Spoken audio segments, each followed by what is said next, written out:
nilai-nilai murni. Ia boleh membawa manfaat dan menjadi teladan untuk semua. Ingat, ada yang melihat. Semarakkan nilai-nilai murni setiap masa.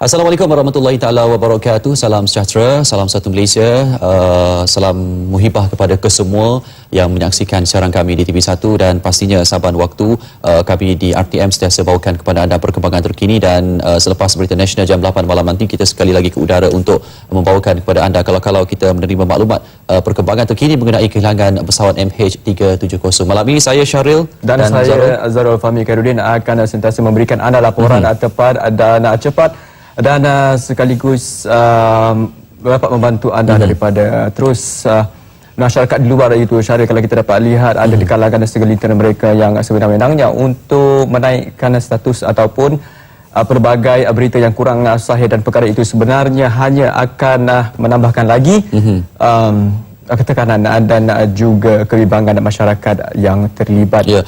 Okey, kalau kita lihat pada hari ini, sepanjang hari ini Zarul, seingat saya kita sudah mendengar ataupun menerima maklumat dari dua sidang media tengah hari tadi lebih kurang pada jam 1 tengah hari tadi dan juga pada petang tadi juga telah pun diadakan sidang media oleh Pemangku Menteri Pengangkutan Datuk Seri Syamri Tan Hussein. Kita menantikan juga kalau malam ini mungkin ada maklumat terbaru dari KLIA, mungkin kita akan bawakan secara langsung kepada anda. Tetapi Zarul, mungkin kita boleh kongsikan beberapa perkembangan terkini dahulu. Antara perkembangan yang terkini pada hari ini yang dapat kita kongsikan, Syaril, kehilangan pesawat MH370 yang telah pun masuk hari keempat hari ini terus menjadi tanda tanya seluruh dunia. Ya, operasi mencari dan menyelamat seperti yang kita tahu diteruskan dan ketika segala kepakaran dan teknologi moden digunakan, doa turut mengiringi penantian ahli keluarga.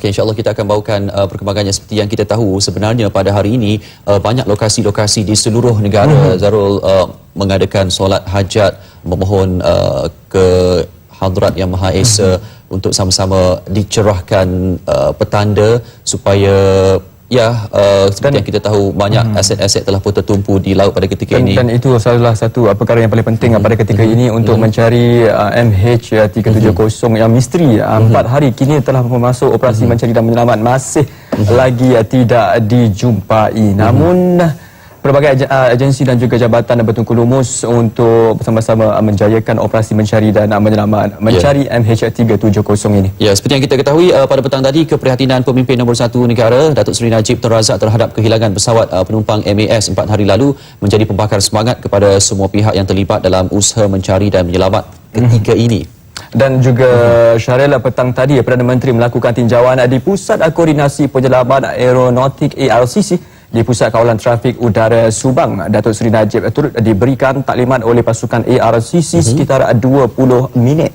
Ya, ini diikuti taklimat tertutup selama sejam setengah kemudiannya dan taklimat disampaikan Ketua Pengarah Jabatan Penerbangan Awam Datuk Azharuddin Abdul Rahman, Panglima Angkatan Tentera Jeneral Tan Sri Zulkifli Mohamed Zain dan Ketua Pegawai Eksekutif MAS Ahmad Jauhari Yahya. Taklimat berkaitan operasi ARCC dalam menyelenggarakan langkah-langkah berkaitan insiden kehilangan pesawat MAS MH370. Dan juga Syaril, kalau kita dapat lihat banyak negara terus menyalurkan bantuan kepada Malaysia dalam usaha mencari dan menyelamat MH370 ini dan tak salah saya Brunei dan juga New Zealand telah pun menghantar bantuan untuk operasi ini dan kerajaan Mauritius pula menzahirkan simpati kepada Malaysia berikutan insiden pesawat MAS MH370 yang hilang. Negara itu juga berharap operasi mencari dan menyelamat pesawat itu berjalan lancar dan ucapan itu sebenarnya disampaikan oleh Perdana Menteri Mauritius Dr. Navi Chandra Ramgoolam kepada Menteri Perdagangan Antarabangsa dan Industri Datuk Seri Mustafa Muhammad yang pada ketika ini Zarul mewakili Perdana Menteri dalam lawatan kerja ke Republik itu. Datuk Seri Najib menangguhkan lawatan kerja ke Mauritius semalam bagi menumpukan perhatian kepada kehilangan pesawat MH370 MAS. Perdana Menteri Mauritius memahami keadaan Malaysia, dan melalui saya mereka menyampaikan perasaan duka cita atas apa yang berlaku, dan mendoakan semoga usaha-usaha mencari dan menyelamat ini akan berjaya. Itu yang disampaikan oleh saya. Mereka menyampaikan simpati kepada rakyat Malaysia dan semua penumpang dalam MH370 yang terlibat dalam peristiwa ini. Terdahulu Datuk Seri Mustafa mengadakan pertemuan dengan Perdana Menteri Mauritius Dr. Arad Nabil Chandra dan disusuli kunjungan hormat ke atas Presiden Raja Keshwar Puriak. Lawatan kerja 2 hari ini atas jemputan Kerajaan Mauritius yang akan menyambut ulang tahun kemerdekaan ke-46 esok. Ia juga bagi memperluas hubungan dan perdagangan 2 hala antara kedua-dua negara. Semalam, Perdana Menteri Datuk Seri Najib Tun Razak mengumumkan penangguhan lawatannya ke Mauritius bagi memberi keutamaan urusan dalam negara, terutama berkaitan isu pesawat MAS.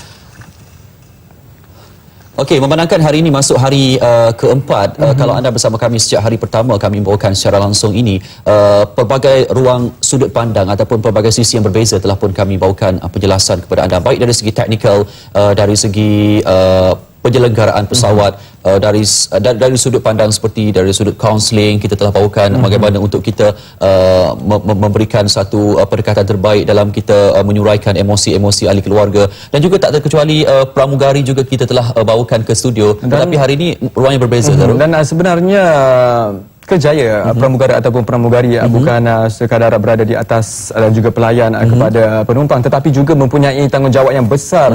Dan sehubungan dengan itu, kami pada hari ini ditemani oleh seorang bekas pramugara yang akan bersama kami membicarakan mengenai perkara dan juga topik pada hari ini. Encik Deraban Muhammad, 30 tahun pengalaman sebagai pramugara sehingga bersara pada 2005. Apa khabar? Alhamdulillah, baik-baik saja. Kebetulan kita bertiga berpakaian agak sama.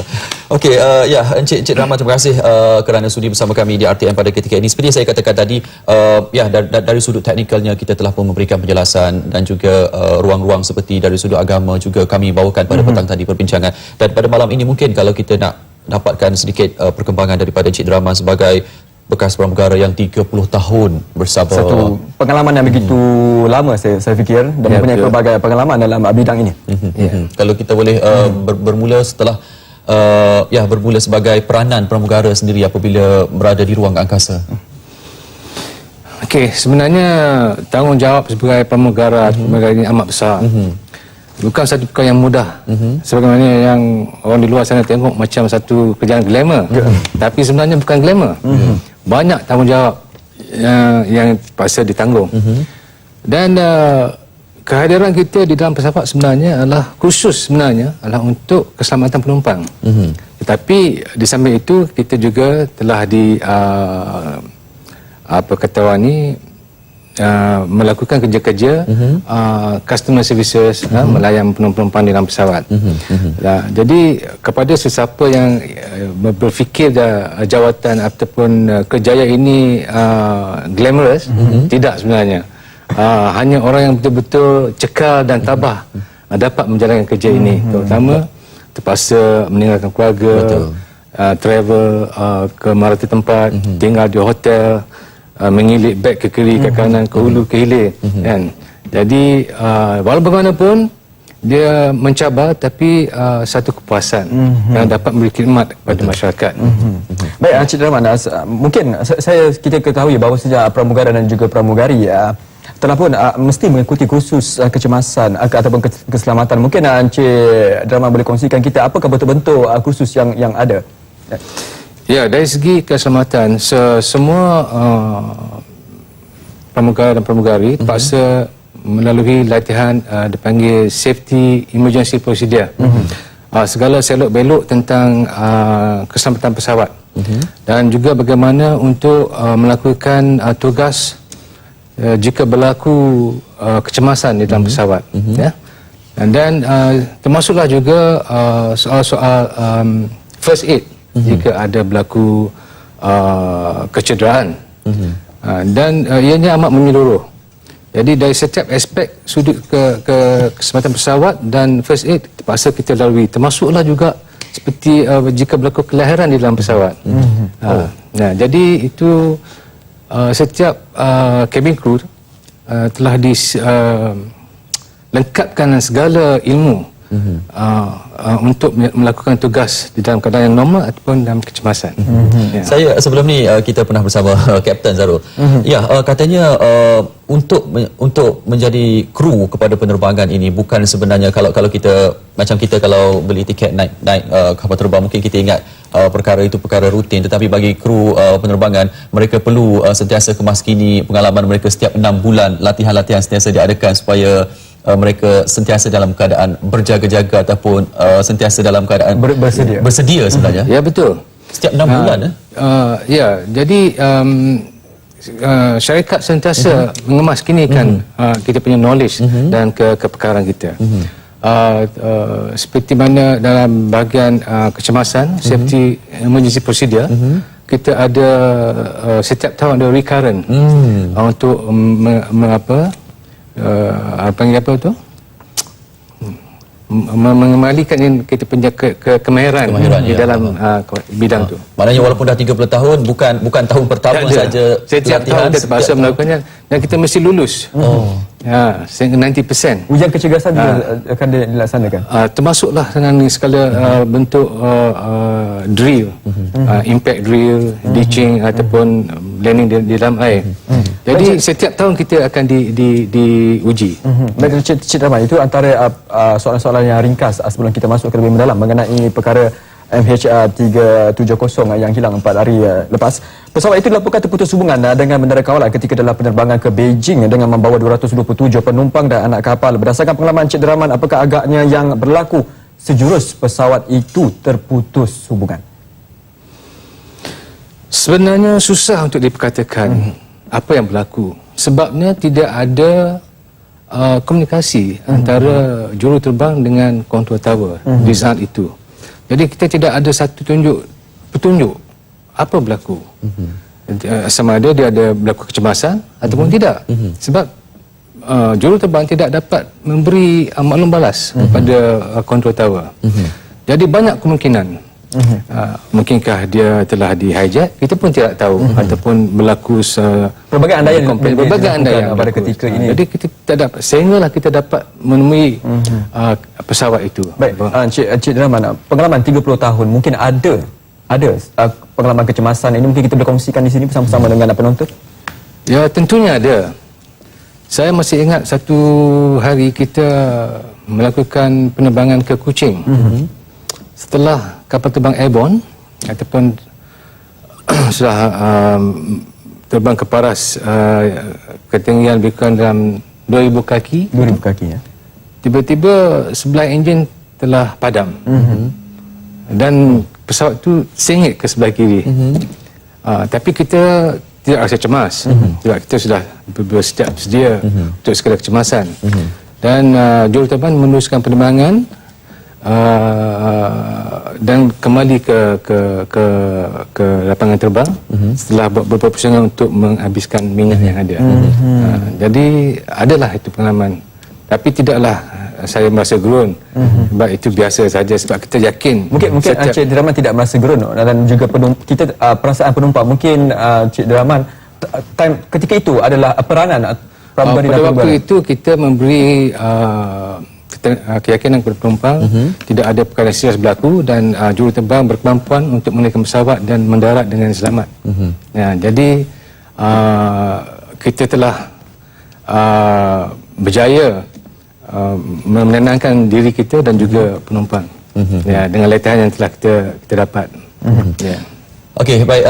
Kepada anda juga yang baru saja bersama kami, suka juga saya kongsikan kita sedang bersiaran secara langsung membawakan perkembangan terkini kehilangan pesawat MH370 dan hari ini kita bersama tetamu Encik Rahman, seorang bekas pramugara yang mempunyai pengalaman lebih 30 tahun sebagai pramugara. Dan kalau anda juga mempunyai sebarang persoalan ataupun mungkin pandangan ataupun apa-apa saja yang ingin anda perkatakan mengenai MH370 ini, mungkin anda boleh tweet kami di Twitter TV1 kami, saluran TV1 ataupun di Twitter RTM Malaysia. InsyaAllah kami akan bawakan perkembangannya kepada anda, Zarul. Kita kongsikan kepada semua juga seluruh rakyat Malaysia. Baiklah, Syaril, misteri pasport palsu juga terlerai. Polis kenal pasti warga negara Iran Poria Nur Muhammad Mehdad sebagai salah seorang daripada 2 penumpang yang menaiki penerbangan MH370 menggunakan pasport palsu. Ya, Ketua Polis Negara Tan Sri Khalid Abu Bakar yang memperkatakan perkara ini dalam sidang media petang tadi menyatakan beliau menggunakan pasport warga Austria dipercayai ingin berpindah ke Jerman dan Poria Nur tidak mempunyai sebarang kaitan dengan mana-mana kumpulan pengganas. Untuk suspek kedua pula yang menggunakan pasport Itali, Tan Sri Khalid menegaskan pihaknya masih menjalankan siasatan terperinci.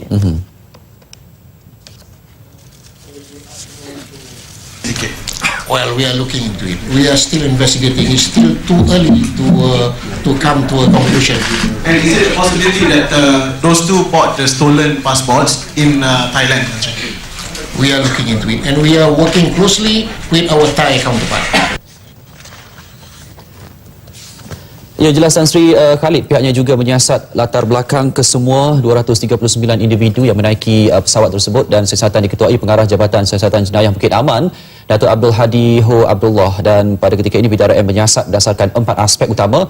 Kata beliau, sama ada pesawat terbabit dirampas, disabotaj, psikologi penumpang dan juga mungkin masalah peribadi antara penumpang. Beliau berucap kepada media di dalam satu sidang media khas bersama Ketua Pengarah Immigration Dato' Aloya Mahmat di Sepang, Selangor. Okey, sementara itu Interpol mengesahkan seorang lagi penumpang yang menggunakan pasport curi dikenali sebagai Delava Said Muhammad Reza, juga warga Iran. Setiausaha Agungnya Ronald K. Noble ketika mengadakan sidang media di Lyon, Perancis, turut mengesahkan 2 individu berkenaan. Ya, Syaril, 2 suspek ini memasuki Malaysia dari Doha menggunakan pasport sendiri sebelum menggunakan identiti individu lain untuk menaiki pesawat MH370. Okey, kami masih lagi bersama dengan seorang bekas pramugara, Encik Draman, untuk memperkatakan mengenai dalam sudut pandang seorang pramugara sendiri apabila berlaku soal-soal kecemasan. Jadi Encik Draman, sekali lagi kalau kita boleh kongsikan, selain daripada latihan-latihan yang sememangnya sentiasa diberikan pada tahap prestasi terbaik oleh MAS sendiri kepada kru-kru penerbangan di udara, apa lagi yang boleh Cik Draman katakan apabila dalam ruang-ruang kecemasan, apabila berada di udara, peranan sebenar seorang pramugara? Di waktu kecemasan, sebagai seorang anak kapal terlatih, kami mestilah tunjukkan yang kami yakin dengan keadaan dan menenangkan penumpang-penumpang dengan memberi kata-kata yang meyakinkan yang bahawasanya keadaan itu adalah dalam terkawal. Jadi kebiasaannya apabila kita yakin, penumpang juga akan merasa yakin dan akan rasa selesa dan tabah dalam situasi kecemasan tersebut. Baik, Cik Rahman, tadi kita memperkatakan mengenai kecemasan di atas udara, dan apa yang akan dilakukan sekiranya kecemasan itu berada di air? Apa langkah-langkah keselamatan yang harus dilaksanakan? Maksudnya jika akan berlaku pesawat mendarat di dalam air. Di dalam pesawat kita ada life raft ataupun rakit lah kita katakan. Jadi sebelum kapal terbang mendarat, kita biasanya akan kita akan memberi arahan kepada penumpang untuk memasangkan pelampung keselamatan dan bersiap sedia untuk melakukan brace position sebelum berlaku pendaratan kecemasan. Jadi dan kita akan clearkan kabin daripada segala apa halangan yang ada. Itu sekiranya berlaku kecemasan di air ataupun. Dan saya pasti bagi mempersiapkan sendiri apa ada dari segi latihan kecemasan itu kepada pramugari dan juga pramugara, ada bentuk latihan itu akan diberikan secara real ataupun secara sebenarnya? Ya, kita ada mock-up Dan setiap kali kita melakukan latihan, kita akan melakukan situasi sebenar seperti mengemaskan kabin,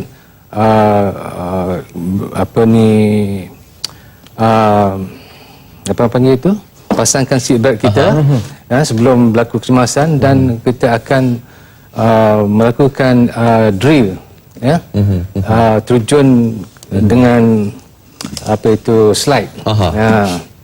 Jadi dari segi itu kita memang terlatih. Kita dah automatik akan dapat melakukan tugas tu di dalam kecemasan. Latihan tu akan dilaksanakan dalam suasana yang sebenarnya. Untuk mempersiapkan. Kita betul-betul akan melakukan drill itu sebagaimana dalam keadaan kecemasan sebenar dengan masa yang diberikan. Cik Rahman, senario asas kepada kami sebagai orang awam apabila menaiki sebuah pesawat, kita sentiasa menyaksikan pramugari terutamanya dan juga pramugara akan menunjukkan simulasi bagaimana memakai jaket keselamatan, dan sebenarnya sedar atau tidak, orang awam sangat memandang enteng perkara tersebut, bahkan tak ramai yang memberikan tumpuan 100%, bahkan itu sebenarnya satu perkara yang perlu. Jadi di pihak pramugara sendiri bagaimana melihatnya? Ya, kadang-kadang sebab itu benda itu bagi yang selalu travel, dia ingat dah jadi macam take for granted, tak penting. Tapi sebenarnya waktu itulah bagi penting untuk mereka memerhati bagaimana kita melakukan, memberi arahan kepada mereka untuk melakukan sesuatu di dalam keadaan kecemasan, seperti memakai life jacket dengan betul dan menarikkan pin dan sebagainya. Jadi bagi kita, kita akan supaya cuba menarik perhatian mereka supaya fokus kepada kita punya safety demo. Kita juga nak tahu perasaan pramugari ataupun pramugara, dan sekiranya berlaku kecemasan pramugari dan juga pramugara antara individu yang terawal mengetahuinya, bagaimana perasaan untuk menyampaikan pula kepada penumpang? Kita mahu kongsikan pengalaman itu. Bila berlaku kecemasan, juruterbang, komander akan memberikan kita briefing. Dan apabila kita sudah identify apakah bentuk kecemasan itu, kita akan membuat PA announcement pada penumpang supaya mengikut segala arahan yang akan kita bagi pada mereka.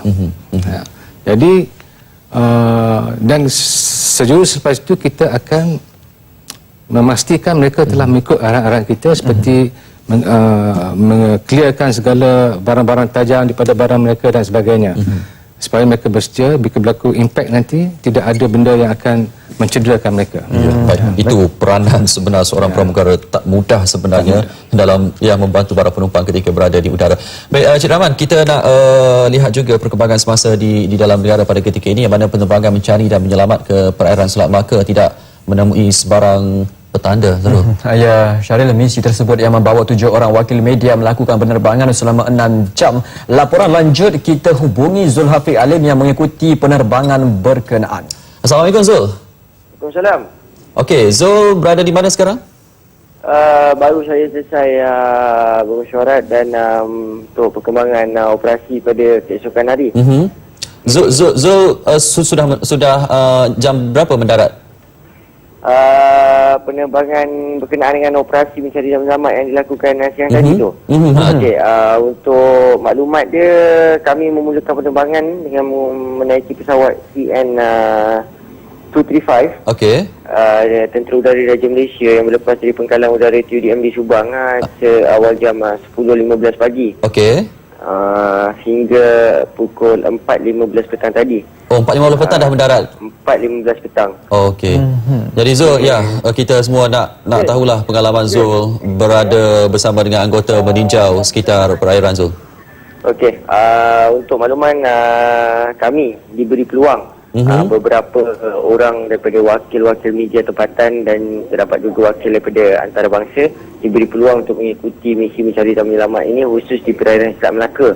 Kerana dikabarkan semalam bahawa kawasan pencarian akan diperluaskan ke sektor baru, di mana di kawasan selatan Thailand dan juga Sumatera Utara. Dan apabila telah dipecahkan, dia mendapati bahawa beberapa sektor baru akan dilaksanakan usaha mencari dan menyelamat. dan kami bersama dengan 7 pasukan media itu terus ke sektor Alpha dan Charlie, di mana sektor A dan sektor C di mana kami melakukan pencarian dengan melakukan penerbangan setinggi 700 hingga ke 500 kaki dan dengan menggunakan teknik yang dimahamkan kepada saya oleh kapten pesawat ataupun kok bahawa pesawat melakukan teknik relocating. Teknik relocating ni bermakna pesawat akan meninjau ke kawasan dengan serapat mungkin kawasan sektor-sektor yang mana dikenal pasti untuk mengesan di manakah mungkin terdapatnya apa-apa sumber sekalipun. Baik Zul, saya pasti Zul antara wartawan yang turut serta dalam operasi mencari dan juga menyelamat bersama-sama dengan pelbagai agensi, dan ada segelintir masyarakat yang mempertikaikan kebolehan ataupun tanggungjawab yang dilaksanakan oleh agensi dan juga jabatan yang terlibat. Mungkin Zul boleh katakan sesuatu bagaimana cara mereka bekerja dan juga Zul sendiri? Secara rapatnya, saya amat bangga dengan mereka. Apabila saya ditempatkan di pusat koordinasi mencari dan menyelamat aeronautika di Subang 3 hari, kecuali pada hari ini saya melakukan operasi mencari dan menyelamat bersama-sama dengan agensi pasukan SAR, iaitu Tentera Raja Malaysia, di mana apa yang dapat saya perhatikan apabila saya observe, mereka bekerja dengan keadaan yang sungguh profesional. Bermakna mereka melaksanakan tugas-tugas yang dipertanggungjawabkan itu dengan penuh konsisten dan penuh komitmen. Tanpa rasa jemu dan tanpa rasa mengalah, walaupun terpaksa mengorbankan waktu bersama keluarga, mengorbankan waktu rehat mereka, dan mereka terus untuk melakukan tugas-tugas ini, sebab ini adalah penting. Tugas apa yang telah dipertanggungjawabkan itu amat penting. Jadi Zul, ketika berada di udara, pastinya Zul melihat sendiri ya, begitu banyak aset-aset dan pada ketika ini sedang tertumpu, terutama di Laut Cina Selatan, Zul. Untuk di Laut Cina Selatan, pergerakannya masih lagi diteruskan. Tidak ada operasi yang dihenti atau bagaimanapun, dia terus berjalan. Dan untuk pengetahuan lebih lanjut, saya hari ini terus ke perairan Selat Melaka, di mana keluasan keseluruhan kawasan pemantauan di sektor A dan sektor C tadi mengambil sejumlah jarak 710 batu nautika yang mengambil tempoh 4 jam 15 minit berada di udara bagi mengesan di manakah kedudukan pesawat yang dikatakan hilang itu. Setiap kali dilaporkan bahawa terjumpanya debris, maka debris itu akan dikoordinasikan oleh Jabatan Penerbangan Awam Malaysia dan pasukan mencari dan menyelamat akan digerakkan ke lokasi. Setiap apa yang diberitahu, sama ada pasukan mencari yang menyelamat yang terdiri daripada agensi dalam negara maupun bantuan dari luar negara, setiap itu dikoordinasikan dan pasukan mencari dan menyelamat terus digerakkan. Bermakna operasi SAR itu berjalan terus-terusan dari masa ke masa tanpa henti.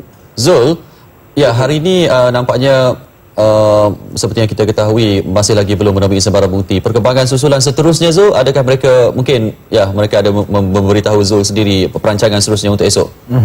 Perancangan untuk esok masih lagi dikekalkan. Kerana setiap, kalau kita lautan itu amat luas, memang tidak dapat untuk dinafikan dan terus akan diperincikan dari masa ke semasa. Okeylah. Baik Zul, ada apa-apa yang nak dikemasmini lagi Zul? Faktor cuaca. Boleh teruskan Zul. Faktor cuaca itu satu perkara yang boleh dikatakan antara faktor yang menyukarkan operasi pada ketika ini, sebab kita tahu bahawa keadaan cuaca ini diganggu sedikit dengan keadaan jerebu. Bila saya sendiri ke lokasi mencari dan menyelamat tadi, apa yang dimaklumkan bahawa anggaran jarak penglihatan hanya dapat dilihat dari 8 hingga ke 9 km jarak penglihatan. Itu. Dan Zul? Ini saya. Baiklah, terima kasih Zul di atas informasi yang Zul nak tambah lagi? Saya kira setakat itu dulu perkembangan buat masa inilah, dan saya akan terus sampaikan dari masa ke semasa. Okey Zul, baik, terima kasih Zul. InsyaAllah kita akan berhubung dari semasa ke masa. Zul Hafiq Halim, wartawan RTM yang pada ketika petang tadi daripada pagi sehingga ke petang tadi mengikuti tinjauan udara bersama dengan pihak TUD. Dia merupakan salah seorang wartawan unit bencana RTM yang sentiasa saja bergegas ke mana-mana jika apa-apa kecemasan yang berlaku. Baiklah, sementara itu Syahril, Penasihat Majlis Agama Islam Johor Maij Datuk Noh Gadut berpandangan di sebalik menggunakan teknologi canggih dalam mencari pesawat MH370, umat Islam wajar menggunakan pendekatan agama. Ya, seperti yang kita ketahui, selain dari terus berdoa, ikhtiar juga dipanjangkan menerusi solat hajat.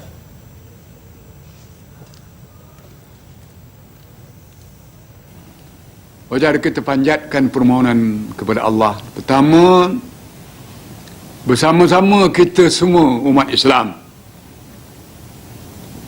melakukan sembahyang hajat,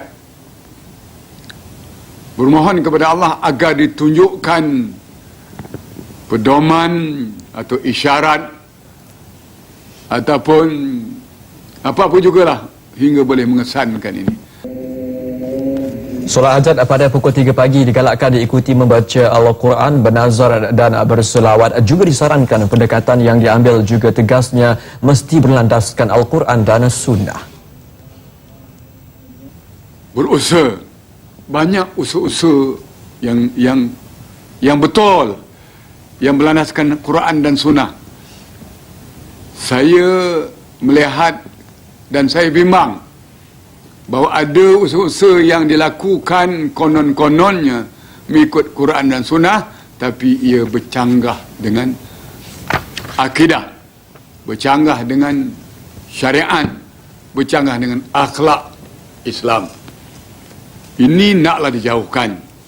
Sebab dalam kaedah dia kata matlamat tidak boleh menghalalkan cara. A'udzu billahi minasyaitonir rajim. Bismillahirrahmanirrahim. Alhamdulillahi rabbil alamin wassalatu wassalamu ala asyrafil mursalin wa ala alihi wa sahbihi ajma'in. Allahumma farijal ham وكاشف الغم ومجيب دعوة المضطرين رحمنا في الدنيا والآخرة. اللهم ya Allah ya Rahman ya Rahim. Sesungguhnya Engkaulah yang melapangkan segala kesempitan, Engkaulah yang mengangkat segala rasa duka cita, dan Engkau jugalah yang mengabulkan permohonan hamba-Mu yang ditimpa ujian. Tuhan yang Maha Pemurah lagi Maha Menyayangi di dunia dan di akhirat.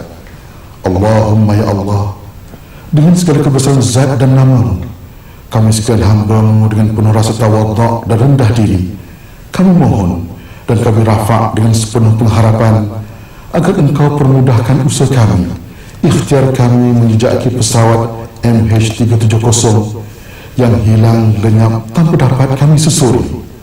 Permudahkanlah kami dan pertemukanlah kami ya Allah. Rabbana 'alaika tawakkalna wa ilaika anabna wa ilaikal masir. La hawla wa la quwwata illa billahil 'aliyyil 'azim. Walhamdulillahi rabbil alamin.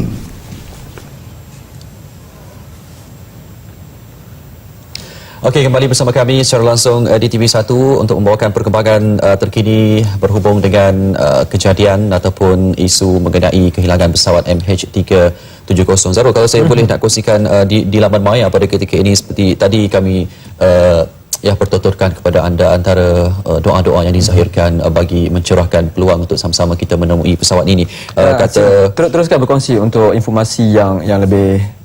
Saya suka memetik kata sahabat saya di Twitter, di hujung sains dan teknologi adalah istilah takdir, dan di fasa itulah kepada pencipta diserah segala. Itu mengenainya. Dan ada satu lagi, bacakan Yasin untuk mereka, bukan mentafsir Yasin untuk mereka, itu yang sepatutnya. Tadi petang tadi kita sudah bawakan perkembangan dari sudut agama, bahkan ada yang menggunakan pendekatan bomoh untuk mencerahkan tanda-tanda ini. Tapi ialah dalam pada kita nak mencari ruang-ruang untuk kita mendapat petanda ini, kita perlu mengelakkan daripada berlakunya syirik, kerana kita sebagai umat Islam perlu percaya kepada agama. Dan juga Syahril, pada ketika ini bukan masanya untuk kita mencari kesalahan ataupun menunding jari siapa yang salah dan sebagainya. Sebaliknya kita terus harus menyokong segala perkara ataupun yang telah dilaksanakan operasi mencari dan menyelamat oleh agensi dan juga jabatan kerajaan dan untuk mencari dan menyelamat MH370 ini, di samping dengan senjata kita doa kepada Allah Subhanahu Wa Taala, dan samping itu juga solat hajat terus diadakan di Putrajaya. Kaki tangan pejabat Perdana Menteri siang tadi mengadakan solat hajat bagi memohon keselamatan penumpang pesawat MH370 yang hilang. Ia disertai 60 orang pegawai dan kaki tangan di surau JPM Bangunan Perdana Putra Putrajaya. Kita nak kongsikan perkembangannya. Ini dia, solat hajat tersebut diadakan selepas solat Zuhur secara berjemaah. Ia diimamkan sendiri pegawai khas di Pejabat Penasihat Agama kepada Perdana Menteri Ustaz Nasrun Abdullah, dan hadir sama di sana pada ketika itu adalah Setiausaha Sulit Perdana Menteri Datuk Puat Jelani serta Setiausaha Akhbar Perdana Menteri Rozilan Saleh. Pelbagai pihak rakyat Malaysia, khususnya yang beragama Islam dan yang tidak beragama Islam, masing-masing berdoa dengan cara dan kaedah sendiri. Yang penting ialah kita ingin mencari supaya MH370 ini segera ditemui, dan untuk kita sedikit sebanyak untuk mengubati kesedihan yang telah dialami oleh keluarga mangsa yang terlibat dalam isu ini. Dalam ujian ini, yang pertamanya kita kena bersabarlah, bersabar, bertenang, kerana itulah merupakan satu perkara yang penting dalam kehidupan kita sebagai seorang manusia. Dan juga yang dalam konsep dalam Islam sendiri pun kita ada doa, dan juga kita ada usaha ikhtiar dan bertawakal. Semua rakyat di negara ini, khususnya mereka yang beragama Islam dan bukan Islam, disarankan mendoakan kesejahteraan dan keselamatan penumpang pesawat MH370 dengan kaedah mengikut agama masing-masing. Ya, selain daripada perkembangan tadi, Zarul, di Pulau Pinang juga Ibu Pejabat Kontingen Polis IPK turut mengadakan solat sunat hajat dan memohon keselamatan penumpang dan kru MH370. Solat sunat hajat dihadiri 1,500 jemaah terdiri daripada pegawai dan anggota polis pelbagai pangkat, dan solat diimamkan Ketua Cawangan Agama IPK Ustaz Irwan Aswandi Asy'ari. Suasana sayu ketika doa dibacakan dan ada di kalangan jemaah menitiskan air mata. Ketua Polis Pulau Pinang Datuk Abdul Rahim Hanafi berkata, seluruh ibu pejabat polis daerah di Pulau Pinang diarahkan untuk mengadakan solat sunat hajat. Ya, manakala yang bukan beragama Islam turut disarankan mengadakan upacara mengikut agama dan juga kepercayaan masing-masing.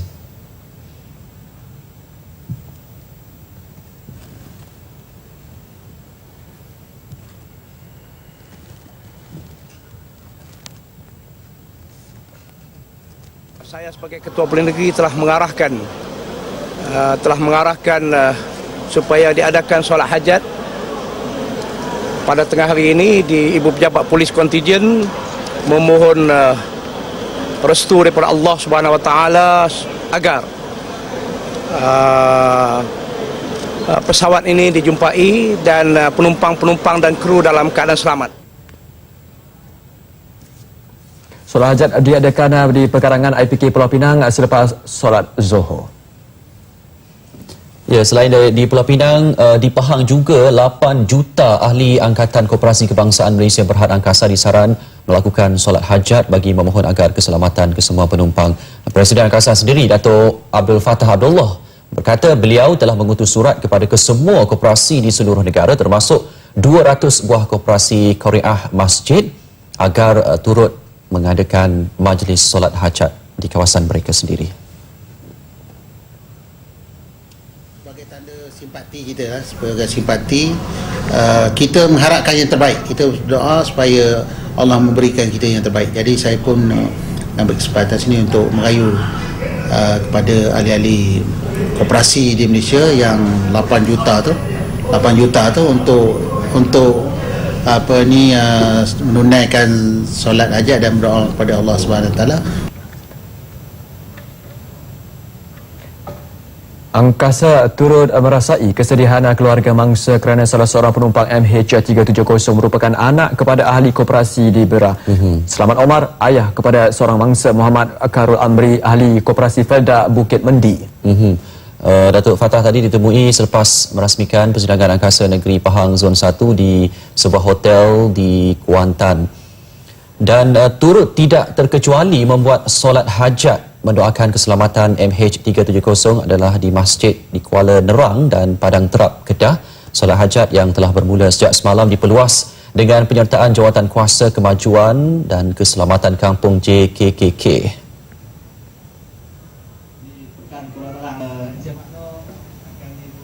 Dan mungkin lepas ni pemuda dan juga ni lah di kampung-kampung, di musim JKK, di surau-surau memang kita akan mengadakan solat hajat.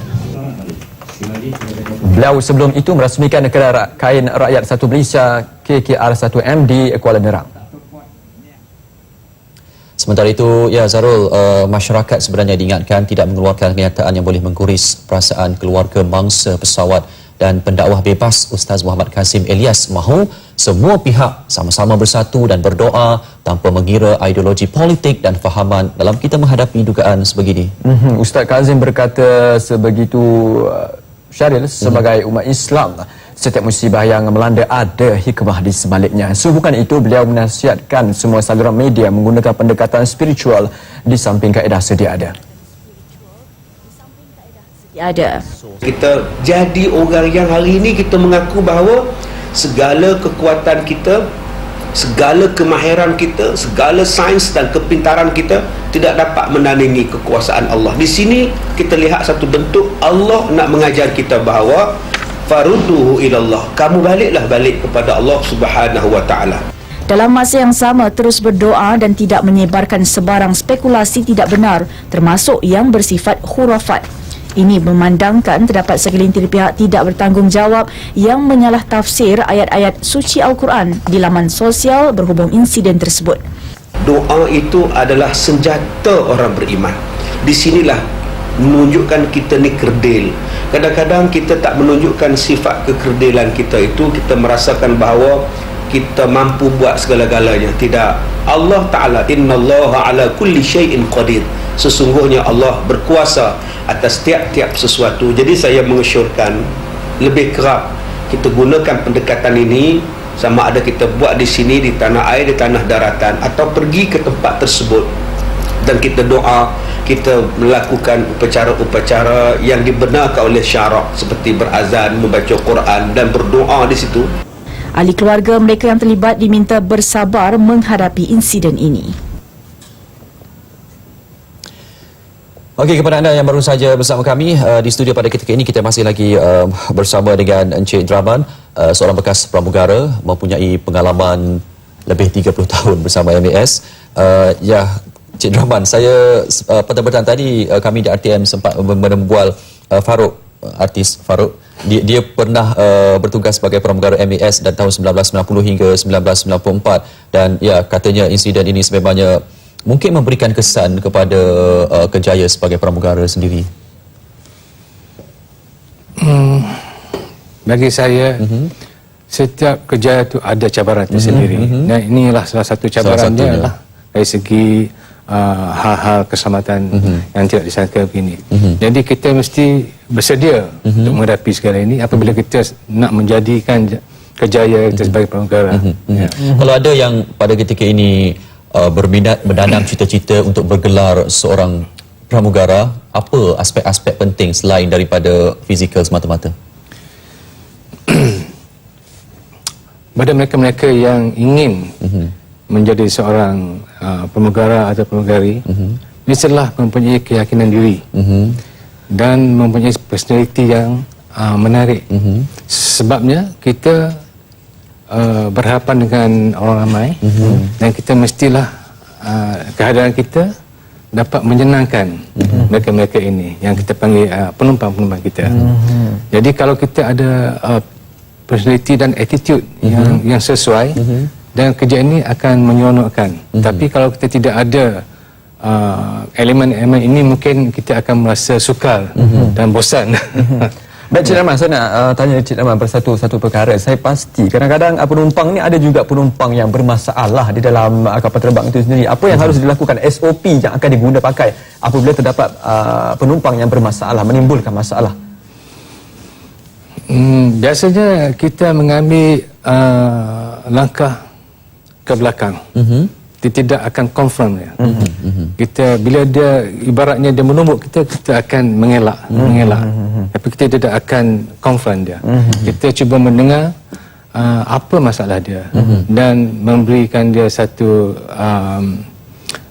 jawapan yang akan menyeronokkan dia. Dan biasanya kalau kita ambil contoh, ada penumpang yang datang dengan bagasi yang banyak, dan bagi dia kata ini penting, dia tak boleh nak check in.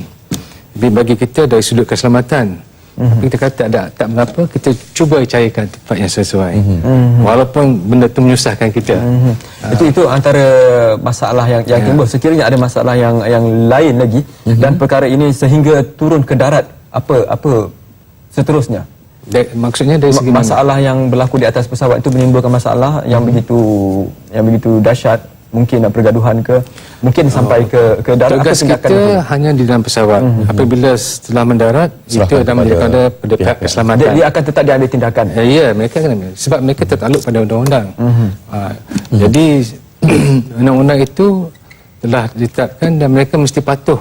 Sebab jika mereka berkelakuan yang akan menyusahkan orang lain, iaitu satu kesalahan besar. Ya. Mungkin ada pengalaman di sini. Pernah ada. Orang panggil saya unruly passenger. Kerana dia atas masalah peribadi dia telah berlaku agresif. Dan kita tidak dapat nak menghadapi dia di situ, jadi kita terpaksa meminta bantuan daripada pihak keselamatan untuk datang dan menyelesaikan masalah itu. Ya, kita juga perkembangan di udara kita sebagai rakyat Malaysia juga ingin mengetahui untuk hubungan antara juruterbang, dia untuk kru penerbangan terdiri daripada juruterbang, pembantu juruterbang dan juga anak kapal terdiri daripada pramugara dan juga pramugari. Bilangan mereka ada berdasarkan kapasiti kapal terbang ke bagaimana? Ya, bilangan itu bilangan jumlah anak kapal tertakluk pada besarnya pesawat itu. Ya. Jadi kalau besar lagi pesawat itu, lagi ramailah anak-anak kapal ini. Jadi dalam kes di udara ini, pramugari akan sentiasa berhubung rapat dengan juruterbang? Ya, biasanya kita mengikut hierarki. Daripada in-flight supervisor kepada chief steward, kepada leading steward dan steward. So jika ada apa-apa arahan daripada komander atau kapten, dia akan sampaikan kepada in-flight supervisor dan dia akan relaykan kepada yang lain. Jadi kita sentiasa jika ada apa-apa perkara yang urgent, maka akan dilakukan cara begitu. Biasanya kalau dalam situasi kecemasan, adakah perlu perkara-perkara itu diberitahu kepada penumpang? Contohnya kalau mungkin berlaku kebakaran ataupun sedikit masalah teknikal di udara, adakah perlu penumpang tahu ataupun sekadar menenangkan mereka? Tengok pada keadaan kecemasan itu, emergency. Jika ianya yang besar dan penumpang harus diberitahu dan anak kapal terpaksa diberitahu untuk bersiap sedia menghadapi kecemasan yang ada. Tapi jika benda itu hanya kecil saja, pada skala kecil, tidak perlu kita akan menimbulkan kecemasan, panik. Dan itu antara satu tanggungjawab pramugara dan juga pramugari dalam usaha menenangkan penumpang sekiranya berlaku sebarang kecemasan. Dan Syaril? Selain daripada kita nak bersama dengan Encik Rahman, sekali lagi kalau kami boleh kongsikan kepada anda, sebenarnya masuk hari keempat ini harapan masih tersisa dan doa terus dipanjatkan agar dapat pesawat MH370 ditemui semula, dan berikutan misteri yang masih belum terungkai seluruh dunia kini sebenarnya terarah kepada Malaysia. Benar Syariah, dan kalau kita dapat lihat akhbar-akhbar di luar negara menggunakan misteri kehilangan MH370 ini sebagai headline mereka, berita utama mereka. Operasi mencari dan menyelamat MH370 adalah yang paling besar dalam sejarah kerana jumlah kapal dan pesawat yang menyertainya sudah meningkat kepada 42 kapal dan 36 pesawat. Ya, negara yang membantu dalam operasi itu juga bertambah. Terbaru petang tadi kita mendapat maklumat Brunei turut menghantar aset untuk membantu dalam operasi mencari dan menyelamat. Dalam sidang media di Pusat Kawalan Trafik Udara di Subang, Pemangku Menteri Pengangkutan Datuk Seri Hishamuddin Tun Hussein memaklumkan kepada kami kawasan pencarian juga turut diperluas. Selain kapal dan pesawat, operasi mencari dan menyelamat turut mendapat bantuan kapal-kapal dagang dan bot nelayan yang berada di Selat Melaka dan Laut Cina Selatan. Besar, tetapi kawasan yang kita nak cari pesawat berkenaan merupakan satu kawasan yang begitu luas, dan ini menginsafkan saya daripada udara tadi. betapa sukarnya kita dalam perkara ini, tetapi kita tak putus asa, dan saya gembira kerana lebih ramai lagi yang tampil ke hadapan untuk menambah aset dan membantu kita dalam operasi ini. Yang terbaru ialah daripada Brunei. Bagaimanapun, operasi setakat ini masih belum menemui sebarang petunjuk mengenai kehilangan pesawat MH370 itu. Justru kerajaan mengambil keputusan untuk memperluaskan kawasan operasi. 14 kapal dan 16 pesawat diguna untuk operasi di Selat Melaka dan 26 kapal dan 21 pesawat lagi di Laut Cina Selatan. Sebelum itu, Datuk Seri Syamuddin bersama-sama Panglima Angkatan Tentera Tan Sri Zulkifli Mohamad Zain dan Panglima Tentera Laut sempat meninjau kawasan operasi dari udara. Beliau turut menyaksikan operasi mencari dan menyelamat yang dilakukan KD Mahameru dan KD Perantau. Sementara itu, kalau kami boleh imbas ketika Jabatan Imigresen pada petang tadi menjelaskan proses keluar masuk dua penumpang MH370 yang menggunakan pasport curi dibuat mengikut prosedur operasi standard SOP jabatan itu. Ketua Pengarah Imigresen Datuk Aloya Mamat berkata kedua-dua penumpang itu menggunakan pasport Austria dan Itali. Dalam sidang media di pusat media hotel sama-sama KLIA, Datuk Aloya berkata kedua-dua penumpang tiba di kaunter imigresen KLIA pada 20 Februari 2014 selang 3 minit antara satu sama lain. Pemegang pasport Austria tiba pada 8.28 malam, manakala pemegang pasport Itali pada 8.31 malam. Kedua-duanya dari Phuket, Thailand dan mempunyai visa yang sah selama 90 hari yang tamat pada 28 Mei 2014, dan kedua-dua penumpang dibenarkan masuk setelah semua butir-butir dalam pasport mereka sepadan dengan rekod imigresen termasuk rupa paras masing-masing. Kedua-dua penumpang mendaftar masuk untuk berlepas pada Jumaat 7 Mac 2014 menaiki pesawat MH370.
Masih lagi bersama saya Zarul Fahmi Khairuddin dan Syaril Sarafuddin, dan bersama kami adalah bekas pramugara Encik Draman yang telah pun berkhidmat dengan MAS lebih daripada 30 tahun. Encik Draman, mungkin Encik Draman ada kata-kata ataupun ucapan kepada ahli keluarga pada individu yang berada pada penerbangan MH370 ini?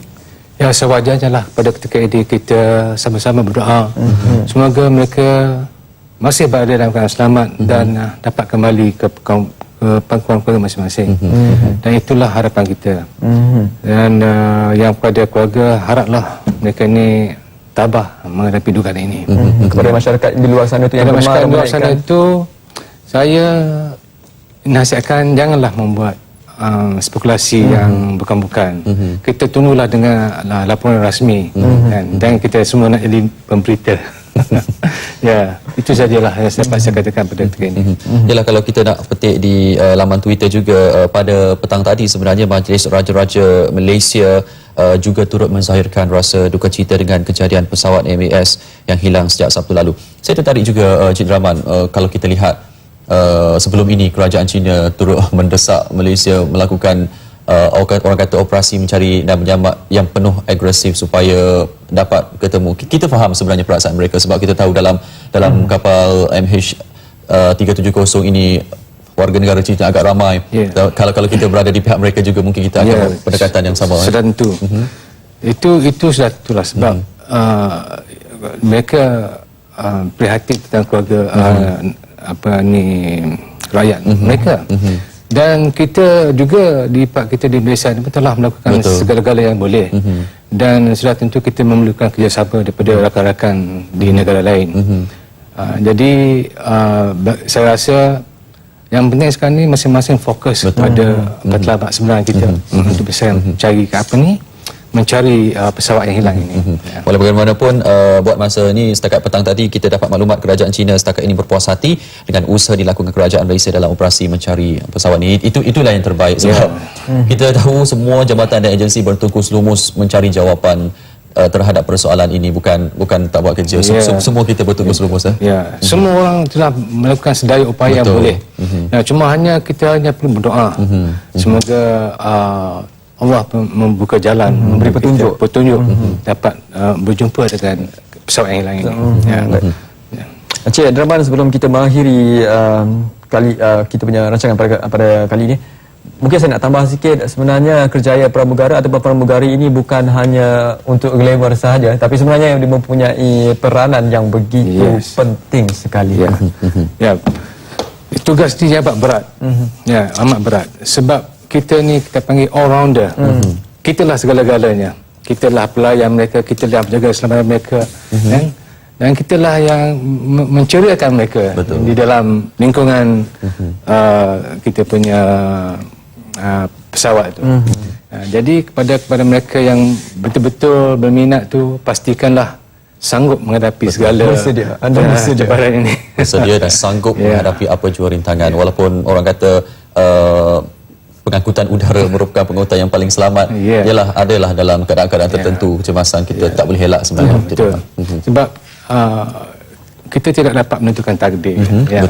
Kita hanya buat sedaya upaya yang boleh menyelenggarakan pesawat dan sebagainya. Selebihnya serahkan kepada Tuhan.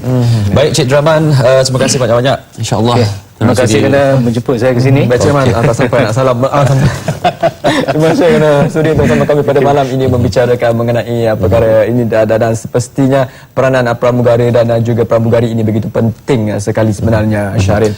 Okey, kami sudah pun nak melabuhkan tirai, insya-Allah pada jam 11 malam nanti berita dunia akan ke udara. Saya pasti juga banyak perkembangan susulan di peringkat antarabangsa akan kami bawakan, dan seterusnya pada jam 12 tengah malam nanti berita nasional akan kembali ke udara membawakan kepada anda perkembangan terkini susulan insiden ataupun mengenai tragedi kehilangan pesawat MH370. Jadi kepada anda seluruh rakyat Malaysia, jangan putus-putus memohon doa kepada Yang Maha Esa agar dicerahkan peluang, dipermudahkan segala petanda, insya-Allah. Jadi Zarul, baiklah, kita berpisah pada ketika ini. Saya Zarul Fahmi Khairuddin. Ya, saya Syarif Sarapudah. Assalamualaikum. Selamat malam. Jumpa lagi.